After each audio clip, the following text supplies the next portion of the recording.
Hello friends, welcome to Andhra Janu Telangana Chintu.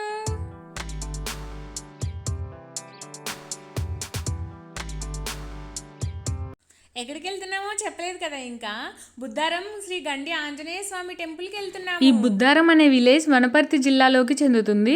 Hyderabad నుంచి వనపర్తి వెళ్లే దారిలో ఈ టెంపుల్ అనేది ఊరికి వెలుపలే వస్తుంది. మేము నాగర్ కర్నూలు నుంచి బయలుదేరాం కదా, మాకు కొంచెం దగ్గరే అనమాట. అంటే ఒక 20 minutes నుంచి హాఫ్ అన్ అవర్ లోపే ఉంటది. మనం గనక టౌన్ లో పుట్టి పెరిగి ఉన్నట్లయితే ఆ వెళ్లే దారిలో వచ్చే విలేజెస్, అక్కడ లోకల్ కల్చర్ చూస్తే మనకు కూడా చాలా ఎంజాయ్గా అనిపిస్తుంటుంది డిఫరెంట్గా. ఈ వెళ్ళే దారిలో కూడా చాలా ఫారెస్ట్ ఉందండి. దారిలో కాదు, అసలు ఈ టెంపులే ఫారెస్ట్లో ఉందంట. ఇదివరకు కీకరారణ్యంగా ఉండేదంట వాతావరణం చుట్టుపక్కల అంతా కూడా. అక్కడ వనపర్తి జిల్లా సంస్థానాధీశులు ఆ సంస్థానానికి చెందిన స్థలంలోనే ఈ టెంపుల్ని కట్టించారంట. వనపర్తి సంస్థానాధీశుడైన రామేశ్వరరావు మహాభూపాల్ 1922వ సంవత్సరంలో ఆంజనేయ స్వామిని ప్రతిష్ఠింపజేసి గుడిని నిర్మించినట్టు శాసనాల ద్వారా తెలుస్తుంది. గుడినే కాదు, కోనేరుని కూడా ఆయనే తవ్వించారంట. ఆలయ ప్రాంగణ ప్రారంభంలోనే గణపతిని కూడా ప్రతిష్ఠించారు. పూర్వం నుంచి కూడా భక్తులు ప్రధాన ఆలయంలోకి ప్రవేశించే ముందు కోనేరులోకి వెళ్ళి స్నానం చేసి వచ్చే వాళ్ళని చుట్టుపక్కల వాళ్ళు చెప్తూ ఉన్నారు.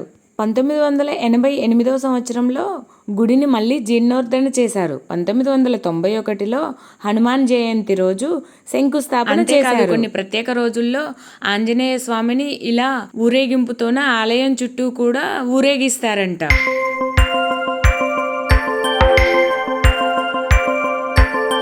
ఈ కోనేరుకి అవతల ఉన్న ఆలయం శ్రీ రామలింగేశ్వర స్వామి టెంపుల్. దాన్ని మల్లగుట్ట అని కూడా అంటారంట. మల్లగుట్ట పైన ఉన్న శ్రీ రామలింగేశ్వర స్వామి టెంపుల్ 1906వ సంవత్సరం శివరాత్రి రోజున లింగ ప్రతిష్ఠ జరిగిందని జనాల నానుడి. ఆ మల్లగుట్ట మీద ఉన్న శివాలయం దగ్గరికి వెళ్ళాలంటే ఖచ్చితంగా ఆ చెక్ డ్యామ్ మీదగానే వెళ్ళాలి. ఆ చెక్ డ్యామ్ మీదకి వెళ్ళాలంటే టెంపుల్లో గుండా మెట్లు, అలానే ఆ బ్రిడ్జి దగ్గరికి వెళ్ళడానికి కొంచెం చిన్న దారి ఉన్నాయి. ఆ చెక్ డ్యామ్ మీద నడుచుకుంటూ అలా వెళ్తూ చుట్టూ ఉన్న వాతావరణాన్ని పరిశీలిస్తే ఎంతో ప్రశాంతంగా ఆహ్లాదకరంగా అనిపించింది. నాకే కాదు, చుట్టూ ఉన్న జనాలకు కూడా అలానే ఉంది. అందుకనే అందరూ కూడా ఆ డ్యామ్ మీద నిలబడి వాటర్ యొక్క వ్యూని ఎంజాయ్ చేస్తూ ఉన్నారు. మా జాను అండ్ ఆమెలాగా చిన్నపిల్లలు అయితే ఆ వాటర్ దగ్గర నుంచి అస్సలు కదలట్లేదు. లోపలికి దిగాలని గొడవ కొంతమంది చేస్తూ ఉన్నారు, కొంతమంది ఏమో చూస్తూ ఎంజాయ్ చేస్తున్నారు.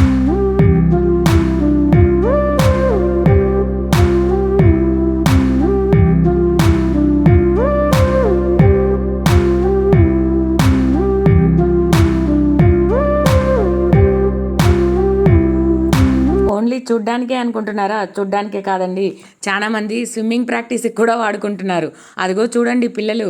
ఈ పిల్లలు స్విమ్మింగ్ వచ్చిన వాళ్ళు ఇంకా చెరువుకి అవతల ఎంట్రన్స్లో ఉన్నారు. కొంతమంది ప్లాస్టిక్ వాటర్ బాటిల్ డబ్బాలు కట్టుకొని మరీ స్విమ్మింగ్ నేర్చుకుంటున్నారు. అలా చెక్ డ్యామ్ మీదుగా మల్లెగుట్ట మీదకి ఉన్న టెంపుల్ దగ్గరికి వెళ్తూ ఉంటే కోనేరు యొక్క ఇంకొక భాగం, అంటే ఒక చివర వాటర్లోకి దిగడానికి వీలుగా ఉంది. ఇక్కడ మంచిగా ఉంది అన్నీ. అందరూ కూడా దిగుతూ ఉంటే మేము కూడా వెళ్ళి వాటర్లో కొంచెం సేపు సరదాగా ఎంజాయ్ చేయొచ్చు అని ఫాస్ట్గా వెళ్ళిపోయాము అక్కడికి.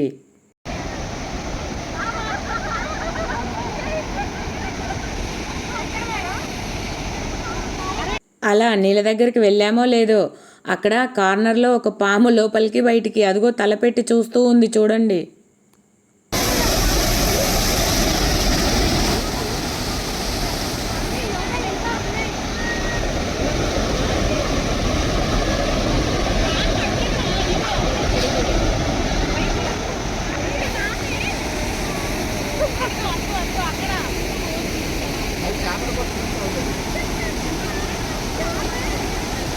కోనేరు వ్యూతో పాటు పాము వ్యూని కూడా ఎంజాయ్ చేసి లాస్ట్కి వాటర్లో కొంచెం సేపు కాళ్ళను పెట్టి అలా ఇంకా బయటికి వచ్చేసాం.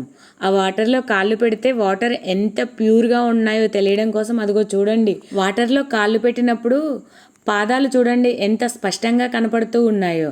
అంటే అంత బురద నేలలో కూడా వాటర్ అనేవి మాత్రం ప్యూర్గా స్వచ్ఛంగా ఉన్నాయి. అలా అందరం కూడా మల్లగుట్ట మీద ఉన్న టెంపుల్స్ దగ్గరికి వచ్చేసాము. మల్లగుట్ట మీద రామలింగేశ్వర స్వామి టెంపులే కాదు, శ్రీ రాజరాజేశ్వరి దేవి ఆలయము, అలానే షిరిడి సాయి ఆలయం కూడా ఉన్నాయి. అన్నీ పక్క పక్కనే ఉన్నాయి.